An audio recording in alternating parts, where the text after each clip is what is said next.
สบายดีทุกคนมื้อนี้พามาเฮ็ดขนมอึ่งเด้อผู้ใดสนใจก็มาเฮ็ดน้ำกันเลยอื่นก็มาเกี่ยมน้ำก่อนนั้นก็จะมีไข่1หน่วยนม50 ml 50 ml รวมกันทั้งเว็บเป็น100ตีไข่กับน้ำของเฮาจากได้น้ำแล้วก็จะมาผสมแป้งสาลีอเนกประสงค์ไป2คัพน้ำตาลไปครึ่งคัพว่า5บวงหลังจากนั้นก็ใส่ผงฟูไป1บวงโต๊ะผู้ใดบ่มีผงฟูก็ใส่เบกกิ้งพาวเดอร์แล้วก็ใส่เกลือลงไป1บวงกาแฟแล้วก็คนแป้งกับน้ำตาลให้เข้ากันดีก่อนจากนั้นก็เอาน้ำที่เฮาผสมไข่เมื่อกี้นี้ลงมาใส่ทยอยใส่ลงไปเนาะบ่ฟ้าวใส่น้ำเบิดบาทเดียวให้ใส่เทอละน้อยเพราะว่าแป้งแต่ละยี่ห้อจะบ่คือกันถ้าหากว่าแล้วเกินไปก็บ่ต้องใส่เบิดน้ำนั้นถ้าหากว่าผู้ใดแป้งแห้งเกินไปก็ใส่เบิดเนาะจะค้นแป้งไปแบบนี้แต่ถ้าหากว่าแป้งผู้ใดแล้วเกินไปก็เติมแป้งใส่อีกก็จะค้นไปแบบนี้เลยให้ได้ประมาณนี้เด้อพี่น้องบ่ให้แล้วโพดจากนั้นก็ใส่มือนวดเลยนางก็จะนวดไปจนแป้งจับตกเป็นก้อนเนาะตอนนี้ยังแล้วอยู่ได้ประมาณนี้เด้อแล้วเอาน้ำมันมาใส่1บวงน้ำมันพืชธรรมดาเลยก็มานวดน้ำมันกับแป้งให้เข้ากันอีกเทื่อนึงนวดไป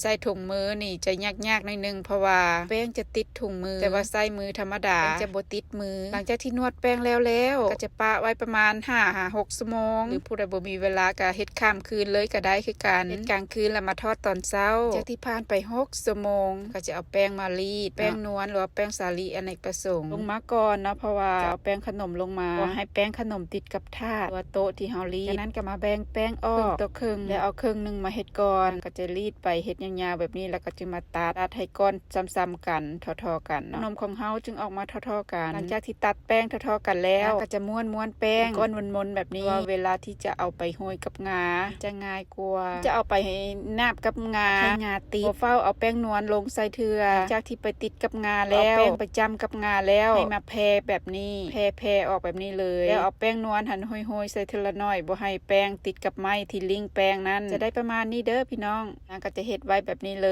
ยเอาแป้งนั้นไปติดกับงาก่อนหลังจากนั้นเอามือมาทาบใส่แทบใส่ให้แป้งแปะๆลงแล้วหลังจากนั้นก็เอาไม้ลิงมาลิงใส่เวลาลิงออกมาให้ได้แปะๆแบบนี้เลยแล้วนะก็จะไปเกี่ยมทอดเวลาก่อนสิทอดใส่น้ำมันในหม้อเปิดไฟแห้งก่อนน้ำมันร้อนสุดๆแล้วจึงพรไฟลงมาไฟกลางค่อนอ่อนหลังจากนั้นก็มาเช็คน้ำมันในการเอาไม้ทูจุ่มลงไปในหม้อน้ำมันทำไม้ทูฟดๆให้เอาเศษแป้งลงมาใส่แป้งลอยขึ้นมาแล้วบ่ไหม้มันของเฮาก็ได้แล้วจากนั้นก็มาเริ่มการทอดแป้งที่เฮาลิงแล้วแล้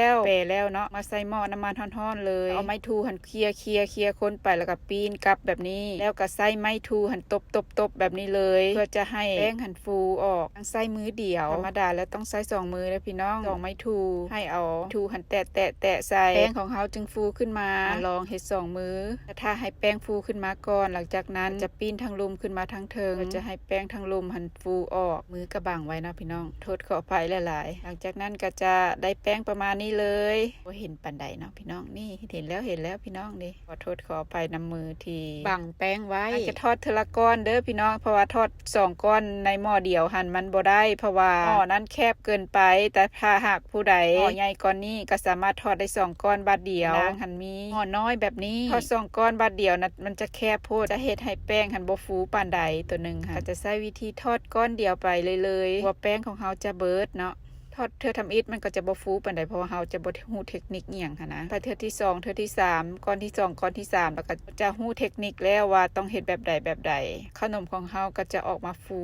งามๆบางก้อนนางก็ทอดก็บ่อยากฟูปานใดแต่ว่าส่วนหลายก็ฟูเบิดฟูแบบนี้เลยพี่น้องบ่ได้จับเวลาเนาะแต่ว่าทอดไปจนกลัวขนมของเฮาจะเหลืองงามขนมฟูเต็มที่แล้วให้ปะไว้เบิดนึงกับด้านขนมของเฮาก็หน้าตาจะออกมาแบบนี้เลยพอเทื่อทำอิฐก็ฟูแบบนี้จากเฮ็ดแล้วไปประมาณ10ก้อนยังเหลืออยู่น้อยเดียวว่าญาพ่อปู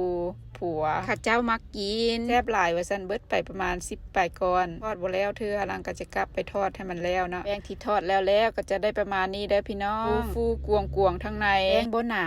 แซ่บพี่น้องไว้กินกับกาแฟตอนเช้าหรือว่าจะเอามาจ้ำนมกินลิ้นตามต้องการได้เลยรสชาตินั้นหอมหวานคือก็จะทอดตามตลาดบ้านเฮาเลยเทื่อทำอีทเนาะก็จะได้ประมาณนี้ก็จะพัฒนาตัวเองไปเรื่อยๆขอบอกขอบใจทุกท่านที่เข้ามารับชมคลิปเด้อนี่ถ้าผิดพลาดประการใดก็ขอโทษขออภัยลาแล้วสบายดี